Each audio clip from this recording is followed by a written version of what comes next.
ইমামা, আমরা কাল সকালে না গিয়ে আজ সন্ধ্যায় যাচ্ছি। রাতে করাচিতে থাকবো, তারপর আগামীকাল রাতেই ফিরে আসবো। 7টায় ফ্লাইট। আমি সন্ধ্যা 5:30টায় তোমাকে তুলে নিয়ে যাব। তুমি গুছিয়ে নাও। সালা 12টার দিকে ফোন করি করাচি যাওয়ার নতুন প্রোগ্রাম জানালো। মা একদম ভয় পেতে লাগে। এত তাড়াতাড়ি গোছানো ঠিক আছে, সে এক রাতের জন্য যাচ্ছে। তারপরও সালার এখন তাকে তার জন্য কি কি কাপড় গোছাবে তা বলে দিচ্ছে।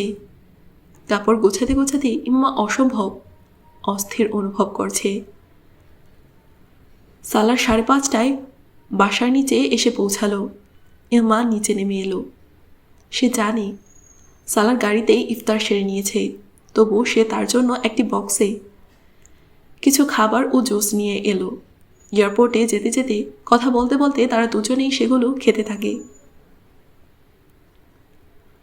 6:30টায় তারা এয়ারপোর্টে পৌঁছায়। ততক্ষণে বোর্ডিং শুরু হয়ে গিয়েছে। তারা ফার্স্ট ক্লাসে সফর করেছে, তাই জ্যামের কারণে আসতে কিছুটা দেরি হলেও সালার কোনো দুশ্চিন্তা করছে না। এক্সিকিউটিভ লাউঞ্জ থেকে বেরিয়ে প্লেনে উঠতে উঠতে ফার্স্ট ক্লাসের আরও কিছু প্যাসেঞ্জারের সঙ্গে সালারের সালাম বিনিময় হলো। কয়জনের সাথে ইমামাকেও পরিচয় করিয়ে দিল। তারা সবাই কর্পোরেট সেক্টরের লোক কিংবা কেউ সালারের কাস্টমার।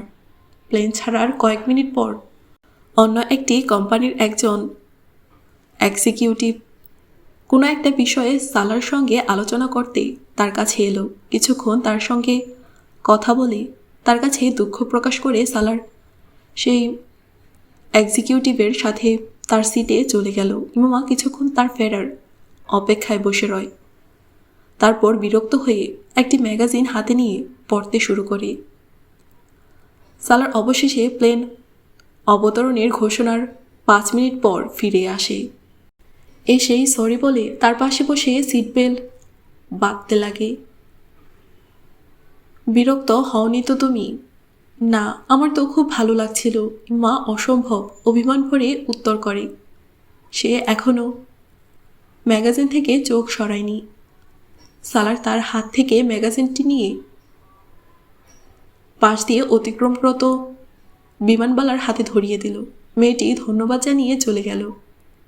এটা অভদ্রতা। বিমানবালা যাওয়ার পর ইমা খানিক চাপা সরে ক্ষোভ প্রকাশ করে। তা তো ঠিক আছে, কিন্তু তুমি আমার দিকে তাকাচ্ছিলে না। সালার আত্মবিশ্বাস ও অবিচলতা ভরে বলে। ইমার বুঝে এলো না সে তার সাথে অভিমান করবে নাকি রাগ। তাদের সঙ্গে তুমি যে পরিমাণ কথা বললে, আমার সঙ্গে তুমি তো কখনো এত কথা বলো না। সালার তার অভিযোগ শুনে হাসে। ব্যাংকের কাস্টমার তারা, এসব কথা বলার জন্যই কোম্পানি আমাকে টাকা দেয়। কি ভীষণ বস্তুবাদী তুমি। হ্যাঁ, তা তো আছি, সে শান্তভাবে জবাব দিল। আমিও তোমাকে টাকা দিতে পারি। সালার তার কথায় চমকালো। আরে, আমি তো ভুলে গিয়েছিলাম। এই মুহূর্তে তো তুমি আমার চেয়েও বেশি বড়লোক। আমার ব্যাংকের কাস্টমারও তুমি। আমি তোমার কাছে ঋণীও, সুতরাং তোমার সাথে কথা বলা তো আমার কর্তব্য। সালার হাসতে হাসতে বলে। ব্যাংকাররা? ইমা কিছু বলতে শুরু করেছিল। সালার হঠাৎই তার হাত ইমার ঠোঁটে চেপে তাকে থামিয়ে দেয়। আমি আমার সফর খারাপ করতে চাই না। ইমামা ফিরে এসে তোমার কাছে শুনবো ব্যাংকাররা কেমন। সালার এবার গম্ভীর হয়ে বলে। ইমা অবাক হয়ে তার দিকে তাকায়। এতে গম্ভীর হওয়ার মতো কি আছে সে ভাবে। অবশেষে তারা অবতরণ করার পর হোটেলের গাড়ি এয়ারপোর্ট থেকে তাদের তুলে নিয়ে গেল। আমি ভেবেছিলাম আমরা আনিতার বাসায় উঠব। ইমা গাড়িতে বসেই বলে। আমি কখনোই আনিতার বাসায় থাকিনি, আমি হোটেলেই থাকি। সালার তাকে বলে। প্রায় করাচি যাওয়া আসা করি আমি। সে জানালা দিয়ে বাইরে তাকিয়ে বলে। মাঝে মাঝে তো এখানে এলে আনিতার সাথে কথাও হয় না। ইমা তার মুখের দিকে তাকায়, কিন্তু কিছু বলে না। এদিকে সালার ফোনে ধারাবাহিক মেসেজ করে চলেছে। পাশাপাশি রাস্তার দুই ধারে অতিক্রমরত জায়গা সম্পর্কে ইমামাকেও জানান দিচ্ছে। তাহলে তো তোমার সাথে আমার আসা ঠিক হয়নি, আমার কারণে? হঠাৎ তার এমন কথায় সালার তাকে থামিয়ে দিল। তোমাকে সাথে এনে আমার খুব ভালো লাগছে, তাছাড়া আনিতার পরিবারের সাথে দেখা করানোর জন্যেও তোমাকে এখানে নিয়ে আসতেই হতো আমার। মা গভীর চোখে তার চেহারা পড়ার চেষ্টা করছিল। সত্যি বলছি, সে ইমার চোখে চোখ রেখে বলে, আমার সাথে এসে তোমার ভালো লাগছে না? সালার হুট করেই প্রশ্ন করে বসে। ইমা হেসে ফেলে। আপনি আপনার স্ত্রীকে নিয়ে এই প্রথম অবস্থান করছেন। হোটেলে চেক ইন করতে করতে রিসেপশনের ছেলেটি মুচকি হেসে বলে, এই 5 স্টার হোটেলের কয়েকটি রুম স্বতন্ত্রভাবে সালারের ব্যাংক বুক করে রেখেছিল। এসব রুমে নিয়মিত অবস্থানকারীদের মধ্যে সালারও একজন, কিন্তু আজ প্রথম ছেলেটি তার স্ত্রীকে দেখছে। সালার মুচকি হেসে মাথা নেড়ে স্বাক্ষর করতে লাগে। ছেলেটি এখন ইমামার সাথে কিছু সৌহার্দ্যপূর্ণ কথাবার্তা বলছে। কেউ যেন ইমামার চারপাশে বিদ্যমান খাঁচার শিক ধরে ধরে ভেঙে দিচ্ছে। বাইরের এই জগতে সে বিমোহিত হয়ে পড়েছে, যে জগতের সাথে সে সালারের মাধ্যমে পরিচিত হয়েছে। সমুদ্র সৈকত সংলগ্ন বিলাসবহুল হোটেলে আনিতা ও তার পরিবার তার জন্য রাতের খাবারের ব্যবস্থা করে রেখেছে। সালার ও ইমামা আধ ঘন্টায় তৈরি হয়ে আনুমানিক 11:30টার দিকে ওখানে পৌঁছায়। আনিতা আর তার স্বামী ছাড়াও তার শ্বশুরবাড়ির কিছু মানুষও সেখানে ছিল। এটি ছিল সালার ও তার স্ত্রীর জন্য একটি পারিবারিক নৈশভোজ। ইমামাকে অত্যন্ত আন্তরিকভাবে সাদর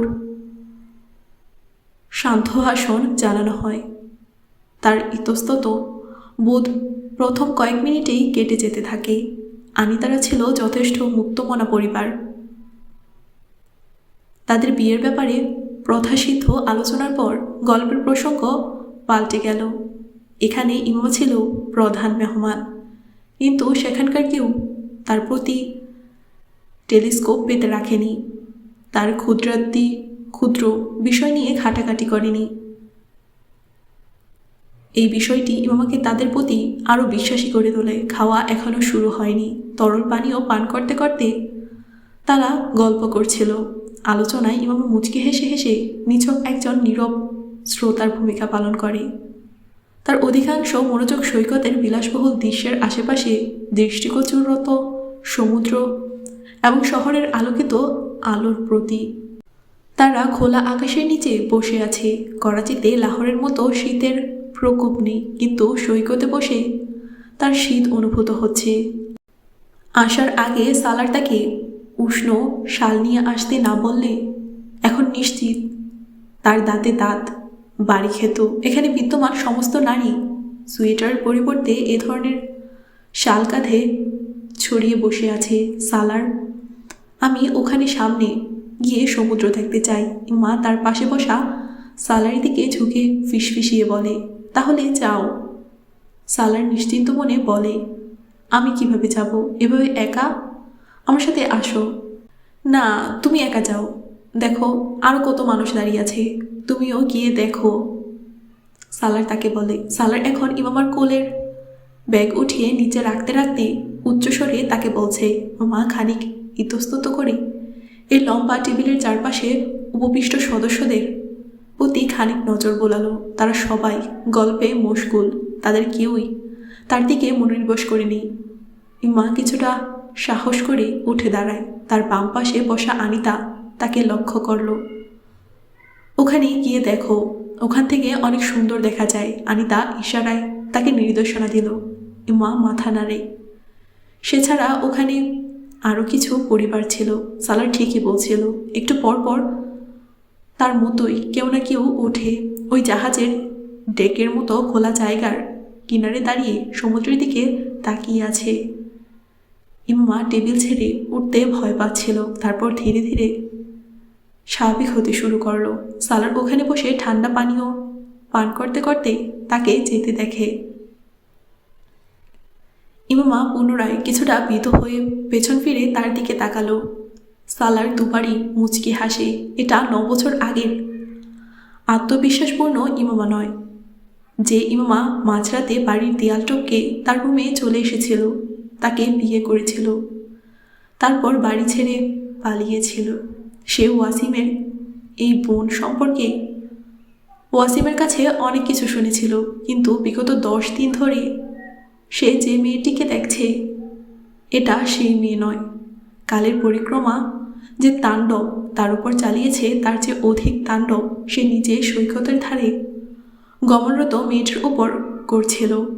তার আচার আচরণ পুরোই পাল্টে গিয়েছে। টানা 9 বছর যদি কোনো মানুষকে তার পরিবার থেকে বিচ্ছিন্ন করে দেওয়া হয়, ভয় ও চাপে ফেলে নির্দিষ্ট কয়েক জায়গায় সীমাবদ্ধ করে বাইরের জগৎ থেকে আলাদা করে দেওয়া হয়, তাহলে সে কতটা বিভ্রান্ত, দ্বিধাগ্রস্ত, নিরাপত্তাহীন আর নির্ভরশীল হয়ে পড়তে পারে, এর চাক্ষুষ প্রমাণ সে ইমামার মধ্যে দেখতে পাচ্ছে। আর এই বিষয়টি তাকে কষ্টও দিচ্ছে। সালার তাকে অন্তত এই অবস্থায় দেখতে চাচ্ছে না। সালার, সালার। সে আনিতার ডাকে আচমকা চমকে গেল। আনিতা গায়ের জোরে তার কাঁধে থাপ্পড় বসিয়েছিল। ওকে ওখানে নাই পাঠাতে। এখন পাঠিয়েছ যেহেতু 2-4 মিনিটের জন্য চোখ দুটো অন্য কিছুর দিকে নিবদ্ধ করো। এভাবে কতক্ষণ তার দিকে তাকিয়ে থাকবে? আনিতা এখন তাকে শাসাচ্ছে। সালার মুচকে হেসে সোজা হয়ে বসে। তার বোনের হাজব্যান্ড গোফরান তাকে কিছু জিজ্ঞেস করছিল। বাতাস এমার চুলগুলো এলোমেলো করে দিচ্ছে। সে ওগুলোর বারবার কানের পিছনে নিয়ে সামলানোর চেষ্টা করছে। চুলগুলো না ভেদে খোলা রাখার জন্য আফসোসও করছে। এই প্রচণ্ড বাতাসে শিফনের হালকা ওড়না মাথায় ধরে রাখার চেষ্টা সে ছেড়ে দিয়েছে। হ্যাঁ, ওই পশমি শালটি, তার সূক্ষ্ম শিফনের জামাটি উড়তে তো বাধা দিতে পারছে না, কিন্তু তার দেহকে আবৃত করতে সক্ষম হচ্ছে। সে বহু বছর পর আজ কোনো খোলা জায়গায় চুল খুলে দাঁড়িয়ে আছে। তার এতে অসম্ভব অদ্ভুত লাগছে। সে যদি সালারের সাথে না হতো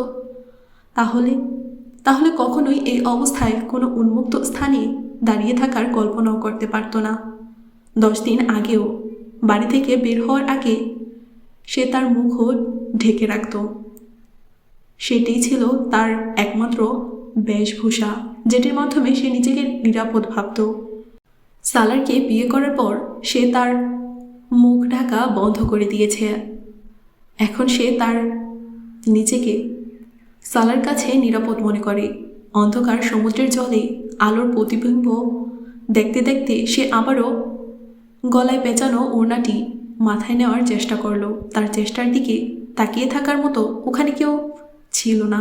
আর এই কাজটি এমন প্রচণ্ড বাতাসে শাল, ওড়না ও খোলা চুলে সম্পূর্ণ করাটা খুব সহজ বিষয় নয়। আমি তোমার চুল গুছিয়ে দেব। ইমা যেন শখ হয়ে পিছনে ফিরল, তারপর যেন স্বস্তির নিঃশ্বাস ফেলে। তুমি তো আমাকে ভয় পাইয়ে দিয়েছিলে। সে সালারকে তার পিছন দেখে হঠাৎই বলে ফেলে। সে কখন এসেছে ইমামা টের পায়নি। আমার ওড়নাটা একটু ধরবে? সে সালারের আড়ালে দাঁড়িয়ে ওড়নাটি তার হাতে ধরিয়ে দিল। এখন তাকে অন্য কেউ দেখতে পাচ্ছে না। আমাকে বলা উচিত ছিল তোমার। এখানে এত তীব্র বাতাস, তাহলে আমি অন্তত খোলা চলে আসতাম না। সে তার খোলা চুলগুলো আলগা খোপা বাঁধতে বাঁধতে অভিযোগের সুরে বলে। সালার তার মুখের দিকে তাকিয়ে রয়। ইম্মা এখন তার শাল খুলে তার হাতে দিয়ে ওড়না নিয়ে নিচ্ছে। এটা কী রং? ইম্মা ওড়নাটি মাথা ও গলায় পেঁচাতে পেঁচাতে তার প্রশ্ন শুনিয়ে থমকে গেল। গাঢ় লাল। কেন? সালার তার কাঁধে শাল চড়াতে চড়াতে বলে, আমি তোমাকে বলতে চাচ্ছিলাম এই রঙে তোমাকে অনেক সুন্দর লাগছে। বলতে বলতে সালার তার বাম গালে আঙুলের ডগা দিয়ে আলতো করে ছুঁয়ে দিল। ইমার চোখে বিস্ময় প্রকাশ পায়। পর মুহূর্তে সালার বুঝে উঠতে পারল না তার পোশাক বেশি রক্তবর্ণ নাকি তার চেহারা। সালার অনাকাঙ্ক্ষিতভাবে দীর্ঘ শ্বাস ফেলেই রয়ে গেল।